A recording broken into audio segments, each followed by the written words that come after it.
জীবনের প্রথমবার train journey কেমন ছিল এবং কোথায় যাচ্ছি ট্রেন জার্নি করে নিয়ে থাকছে আজকের ব্লগ। এবং এই ব্লগটি ছিল অনেকদিন আগের, এডিট করা হয় নাই, সেজন্য আপলোডও করা হয় নাই। সো হ্যালো এভরিওয়ান, আজকে নিয়ে এসেছি একটা জমজমাটি ট্যুর ব্লগ। আমি আর বোন আমরা দুজন মিলে আজকে যাব শ্রীমঙ্গলে বেড়াতে গাইস।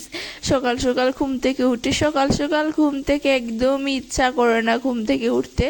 সো তারপরে রেডি হতে হবে, তো যেহেতু ট্যুরে যাব বলে কথা, ঘুম থেকে তো উঠতেই হবে। তারপরে চলে আসছি রেলের স্টেশন, এসে আমার সিটে বসে পড়েছি অলরেডি। এখন হচ্ছে প্রাকৃতিক দৃশ্যগুলা দেখতেছি, প্রাকৃতিক দৃশ্যগুলা দেখে দেখে যাব এখন শুধুমাত্র। আর প্রাকৃতিক দৃশ্যগুলো দেখতে বেশ ভালো লাগে, বিশেষ করে এই দৃশ্যটা তো জাস্ট ওয়াও বলা যেতে পারে। ট্রেন জার্নি করে আমার কখনো মনে হয় নাই যে আমি ফার্স্ট টাইম ট্রেন জার্নি করতেছি, এরকম একটা ফিল হচ্ছিল। কারণ এত কমফোর্টেবলি গিয়েছি, কি আর বলবো, বেশ ভালো লাগতেছিল। অ্যান্ড চলে আসছি ফাইনালি শ্রীমঙ্গলে। অ্যান্ড এখন হচ্ছে সকালের নাস্তা খেয়ে নিব। সকালের নাস্তায় নেওয়া হয়েছিল খিচুড়ি আর মাংস, এইগুলা খাইছি। মোটামুটি অ্যাভারেজ লাগছে আমার কাছে, তো বেশি ভালো লাগে নাই। অ্যান্ড পুরোপুরি এখন হচ্ছে গ্রিনময়ে চলে আসছি। গ্রিনময়, এটাকে চাঁদের গাড়ি না কি জানি একটা বলে, এটার নাম মনে নাই যেহেতু অনেক দিন আগে গিয়েছিলাম ওই জন্য। আর চা বাগানে পুরোপুরি ভরা। সো এখন হচ্ছে গিয়েছিলাম নূরজাহান টি স্ট্রিটে। সো স্পোর্টের নামগুলো আমার বেশ মনে নাই, অনেকগুলো স্পোর্টই ঘুরছি, তার মধ্যে অনেকগুলা ভিডিও করি না। এটা হচ্ছে সব থেকে বেশি সুন্দর ময় লেক, এটা হচ্ছে মাধবপুর লেক। আর এটার ভিউটা কি আর বলবো, জাস্ট ওয়াও বলতে পারি আমরা, এত সুন্দর ভিউ কি আর বলবো।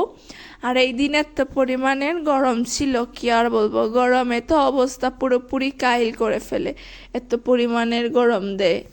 আর এই হচ্ছে গ্রিনময়। আমরা যদি শ্রীমঙ্গলে যাই আর যদি গ্রিনময় না দেখি তাহলে কি হয়, শ্রীমঙ্গল পুরোপুরি গ্রিনময় হয়ে গিয়েছে, এত পরিমাণের গরম। তার জন্য এখানে জুস নেওয়া হয়েছিল, এখন হচ্ছে জুস খাওয়া হবে গরমের মধ্যে। আর এখন হচ্ছে দুপুরের জন্য খাইতে চলে আসছি, দুপুরে খাবার খাইতে চলে আসছি। ভাত নিয়েছি, ভর্তা, ডাল, তারপরে হচ্ছে চিকেন, এইগুলো নেওয়া হয়েছিল। তারপরে আর একটা স্পোর্টে গিয়েছি, এইটার নাম মনে নাই আমার, যদিও তারপরে ওটার নাম জানি কি ছিল, মনে নাই এটার নাম। সো এখান থেকেই খাইছি সিঙ্গারা। খাওয়ার পরে এখন খাবো আনারস। শ্রীমঙ্গলে গিয়েছি, যদি আনারস না খাই তাহলে কি হবে, তাহলে তো শ্রীমঙ্গলে যাওয়াটা পুরোপুরি ব্যর্থ। সো ইয়া, এই ছিল আজকের একটা ছোটোখাটো ব্লগের মধ্যে একটা বড় ট্যুর বলতে পারি আমরা, মিডিয়াম ট্যুর। So tata.